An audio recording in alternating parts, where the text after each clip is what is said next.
La boulangerie C. Blouin et Fils à Cap-Saint-Ignace ferme ses portes. Un record de vente de certificats cadeaux pour la Chambre de commerce Kamouraska-Lillet. Un concours organisé pour souligner l'action bénévole dans la MRC de Lillet.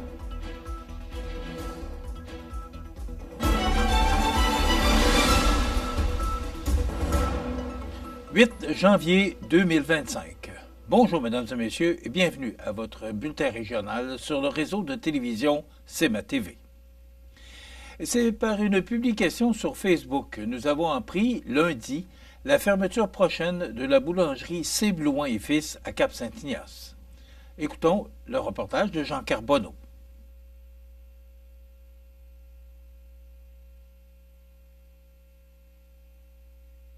Autrefois, lorsque les moyens de communication et de transport étaient limités, chaque paroisse, chaque municipalité avait ses petits commerces de proximité, laiterie, cordonnerie, épicerie ou magasin général, et bien sûr une boulangerie. Depuis quelques années, on assiste impuissant à la fermeture de ces commerces qui permettaient aux citoyens de répondre à ses besoins autour de chez lui. Dans la région de Bellechasse et Montmagny, plusieurs de ces commerces, dont des boulangeries, ont fermé leurs portes petit à petit, que ce soit à Montmagny, la boulangerie Fortin, à Saint-Philémon et récemment à Saint-Fabien-de-Panay, la boulangerie Boutin. Maintenant, c'est au tour de la boulangerie C. Blouin et Fils à Cap-Saint-Ignace. L'entreprise, reprise en 1958 par Claude Blouin, est parmi les dernières à être encore en activité dans la région. Rencontrée par CMA TV Information, l'une des propriétaires nous a expliqué que l'entreprise fermera définitivement son four à pain le 17 janvier prochain. Pour cause, Mme Diane Blouin mentionne la difficulté de trouver du personnel pour opérer la boulangerie et la matière première qui est de plus en plus compliquée à obtenir. Opérant dans ses bonnes années à 11 personnes, l'équipe se compose actuellement de 6 travailleurs, dont la majorité sont des membres de la famille Blouin. Ceux-ci perdront donc leur emploi dans une dizaine de jours. Se disant à la fois attristée et soulagée, Mme Blouin est sereine face à la fin de l'entreprise familiale. La fatigue et le poids des ans l'emportent sur l'émotion, mais elle se dit fière de la notoriété et de la durée de vie de la boulangerie C. Blouin et Fils. Ici Jean Carbonneau pour CMA TV Information à Cap-Saint-Ignace. Dans le cadre de la campagne d'achat local 2024 Ton patelin sous le sapin, parrainée par la Chambre de commerce Kamouraska-Lillet, les ventes de ces certificats d'achat régional ont atteint un montant record à la fin de l'année 2024.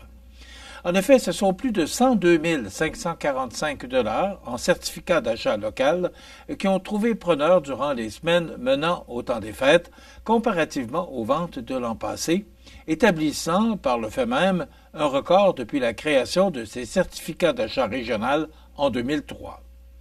En 2023, la vente des certificats d'achat régional avait atteint plus de 108 000 $ au total, mais sur une période de 12 mois.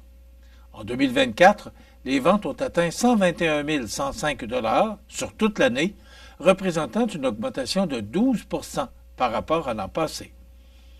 La Chambre de commerce Kamouraska-Lillet tient à rappeler que ce montant d'argent sera utilisé uniquement dans la région et dans des entreprises locales membres de la Chambre. Depuis 2003, ce sont plus de 660 000 $ qui sont demeurés dans la région. La Chambre de commerce Kamouraska-Lillet tenait à remercier les entreprises locales qui se sont procuré ces certificats en très grand nombre et aussi au grand public. De plus, 10 municipalités des 4 coins de la MRC de Lillet et de la MRC de Kamouraska ont également affiché la promotion de la Chambre de commerce, dont Mont-Carmel, Saint-Jean-Port-Joli, Rivière-Ouelle, Saint-Pamphile, Saint-Alexandre de Kamouraska, Tourville, Saint-Pacôme, Saint-Omer, La Pocatière et Saint-Alexandre, ou plutôt Saint-André de Kamouraska. La Chambre de commerce Kamouraska-Lillet aimerait rappeler que les certificats d'achat régional sont en vente tout au long de l'année et peuvent être utilisés dans près de 300 commerces et services de la région.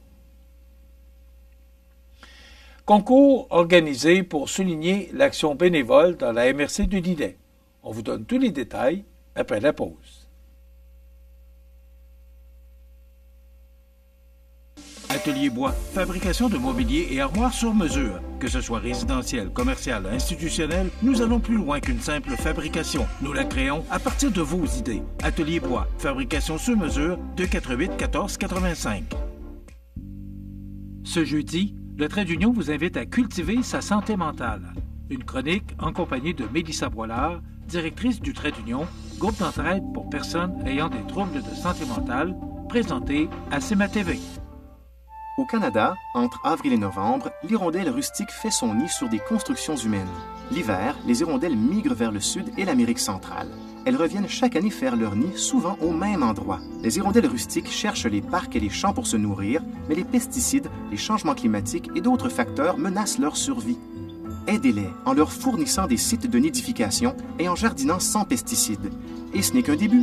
Pour en savoir plus sur l'hirondelle rustique, visitez ffdp.ca. Vous regardez CIMA TV, le réseau de l'information sur la Côte-du-Sud. La MRC de Lillet annonce la mise en place d'un nouveau concours soulignant l'action bénévole culturelle sur son territoire. La MRC de Lillet est consciente que le succès et le bon déroulement de plusieurs de ses événements, organisations ou activités dépendent de l'implication de sa population, tenait à mettre en avant-plan ses citoyens engagés. L'appel de candidature prendra fin le 17 février prochain.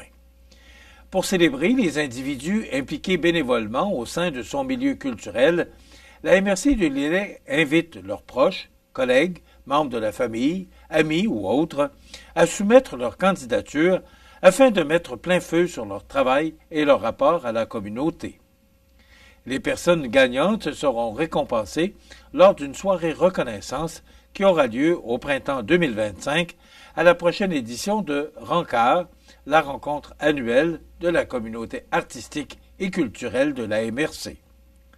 Le concours comprend 6 catégories, soit bibliothèque, projet pour la jeunesse de 0 à 17 ans, projet pour les personnes aînées, incluant ceux réalisés par des jeunes, les fêtes et festivals, les lieux culturels et, enfin, le patrimoine. Pour proposer la candidature d'un citoyen engagé dans le milieu culturel, vous pouvez le faire via le site web de la MRC de Lillet, rappelons-le, avant le 17 février 2025 au mrclillet.com/candidature. La municipalité de Saint-Fabien-de-Panay procédait cette semaine à la première pelletée de terre pour une nouvelle infrastructure très populaire auprès des jeunes. En effet, constituant la première phase d'un parc intergénérationnel sur un emplacement vaste, au cœur du noyau villageois, un pump track ou piste à rouleau devrait voir le jour d'ici la fin de juin 2025. De plus, pour la deuxième et la troisième phase du parc, un terrain de basket-ball et un espace de socialisation devraient également faire leur apparition.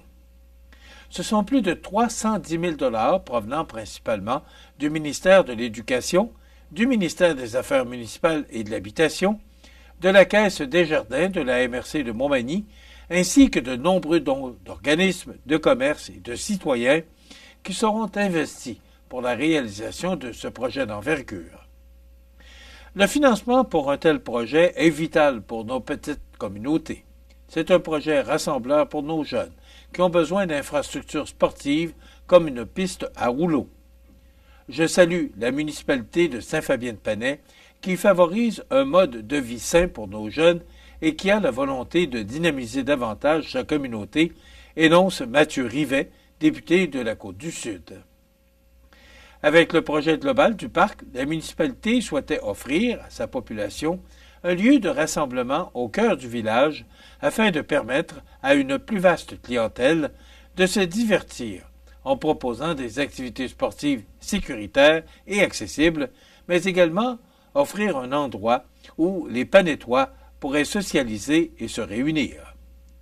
La piste à rouleau au cœur du parc sera implantée sur le terrain situé derrière l'église, au pied du belvédère, terrain vaste et inutilisé jusqu'à ce jour. Partenaire officiel du projet et engagé dans sa communauté, Desjardins versera 40 000 $ sur 4 ans pour les 3 phases du parc intergénérationnel de Saint-Fabien-de-Panay. La piste à rouleau sera assurément aux couleurs de l'institution. Le parc, quant à lui, portera le nom de Parc intergénérationnel Desjardins. Nous sommes particulièrement fiers d'être partenaires de la municipalité de Saint-Fabien pour la mise en place du nouveau Parc intergénérationnel Desjardins. Et c'est dans la nature même de notre institution financière de contribuer au développement de projets structurants qui contribueront au mieux-être de la communauté. C'est ça qui fait la force de la coopération, mentionne Érika Gontier, administratrice de la Caisse Desjardins de la MRC de Montmagny. La MRC, ayant accompagné la municipalité tout au long de la démarche dans ce projet par l'entremise de différents programmes, tels que le Fonds Région et Ruralité, totalisant plus de 94 000 $, vient s'ajouter plus de 100 000 $ du programme d'aide financière aux infrastructures récréatives, sportives et de plein air PAFIR-SPA. Ce projet s'inscrit dans la signature innovation de la MRC de Montmagny, qui favorise des environnements où les saines habitudes de vie sont mises de l'avant, et ce, en complémentarité avec les municipalités environnantes. Les sports, présentés par Groupe Corriveau, entrepreneurs électriciens et plomberie, un appel, 4 services. Groupe Corriveau à Montmagny, 418-248-8992, votre solution. Vous avez des projets de construction ou de rénovation? Pensez Groupe Corriveau, entrepreneurs électriciens et plomberie. Un appel, 4 services, 418-248-8992, Groupe Corriveau à Montmagny ou groupecorriveau.com. La solution pour du travail bien fait.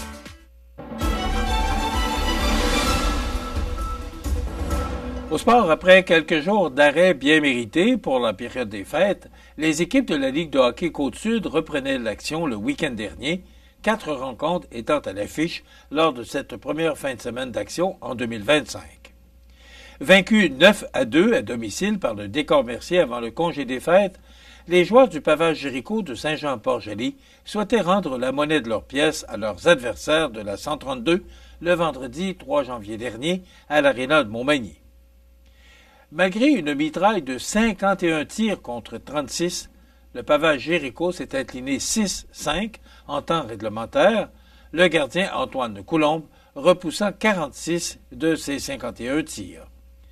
Mené par Joël Baudouin, qui a inscrit un tour du chapeau en plus d'ajouter une aide, les mercenaires de Lotbinière ont eu raison du Giovannina 6-4 dans le deuxième match présenté devant 720 spectateurs vendredi soir au Centre Castel de Sainte-Marie. Le Giovannina, quant à lui, n'a pas eu le temps de ruminer pour son revers de vendredi soir bien longtemps, puisque dès le lendemain, la formation Marie-Vraine se rendait à Saint-Damien pour y affronter le Plastique Mort, qui souhaitait retrouver le chemin de la victoire après un mois de décembre difficile. Les Belchassois ont offert une solide opposition à leurs adversaires beaucerons, qui l'ont toutefois emporté par la marque de 3-1. Et dans le dernier match du week-end, présenté dimanche après-midi au centre Frameco de Saint-Joseph, les 444 personnes présentes ont eu droit, comme à Montmagny vendredi soir, à un festival offensif remporté par le Family Prix, qui a eu raison des Hunters de Saint-Prosper par la marque de 6-5 en prolongation. Du côté de la Ligue de hockey olympique de Montmagny, Hockey Pneus l'a emporté 3-2 contre Armoire Mathurin. Dans cette victoire, Louis-Vic Bernard a bloqué 37 des 39 tirs d'Armoire Mathurin. Jacob Vézina, nouvelle recrue du restaurant à la Rive, a affiché ses couleurs réalisant un tour du chapeau lors de son premier match. Le restaurant à la Rive a défait les champions en titre sur un score de 6-1. Jean-Michel Caron est venu briser le blanchissage d'Alex Croteau en fin de troisième période. Le restaurant à la Rive conserve la première place avec 19 points. Hockey Pneus et le groupe MG sont à égalité avec 15 points, tandis qu'Armoire Mathurin complète le classement avec 3 points. Le joueur défensif au coin du monde de la semaine est Louis-Vic Bernard et le joueur offensif IGA Extra de Montmagny est Jacob Vézina. Voilà ce qui complète le bulletin d'actualité de ce mercredi 8 janvier 2025. Dans un moment, les prévisions de la météo et l'état des routes. Voilà, c'est tout pour l'instant. Bonne journée, mesdames, messieurs. Pour joindre la salle de nouvelles de CMA-TV, nouvelles au pluriel @cmatv.ca ou encore 88 281 13 13 poste 226.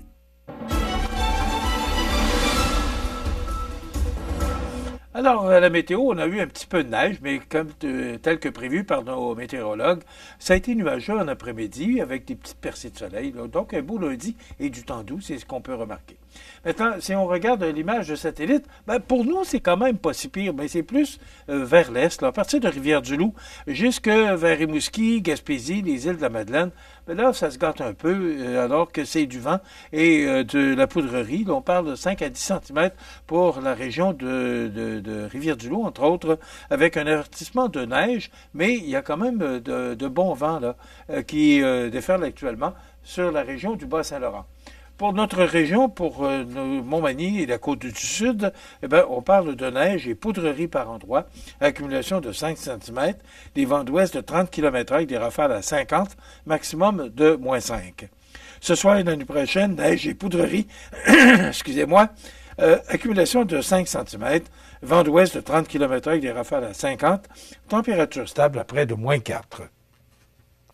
Pour demain jeudi, déjà, on parle de jeudi, neige intermittente, poudrerie par endroits, accumulation de 2 cm, vent d'ouest de 30 km/h avec des rafales à 50, avec un maximum de -2. Pour vendredi, c'est le retour du beau temps avec un maximum de -2. Et pour samedi, c'est le retour des nuages avec un maximum de -8 pour samedi et un maximum de -5 pour dimanche. Les normales de saison, ce temps-ci de l'année, sont de -8 le jour, -19 la nuit. Le soleil s'est levé à 7h27 et se couchera à 16h11 minutes. Donc, les journées qui, depuis le 24 décembre, commencent à rallonger. On s'encourage avec ça. Il fait actuellement -11 degrés à l'extérieur des studios de CMA-TV. Les vents soufflent de direction sud-ouest à 29 km/h. L'humidité est à 78% et la pression barométrique est à 99,9 kPa. Dans quelques instants, on va vous présenter l'état de route, mais pour l'instant, mentionnons que pour notre émission d'aujourd'hui, il y aura dans quelques instants la chronique culturelle avec Cynthia Lamontagne des Arts de la Seine, et on reçoit, excusez-moi, Bernard Généreux. C'est difficile ce matin? Donc, Bernard Généreux qui sera avec nous pour le reste de l'émission et on fera le tour de la question pour tout ce qui se passe actuellement à Ottawa avec, entre autres, la démission de M. Trudeau, la prorogation du gouvernement, etc. Là, il y a beaucoup de choses et M. Trump là, qui a fait l'actualité hier. Donc, on jasera de tout ça avec M. Généreux et bien sûr, à la fin de l'émission, il y aura les avis de décès. C'est le menu qu'on vous propose pour cette émission du mercredi 8 janvier. Je vous souhaite donc une excellente émission à notre antenne.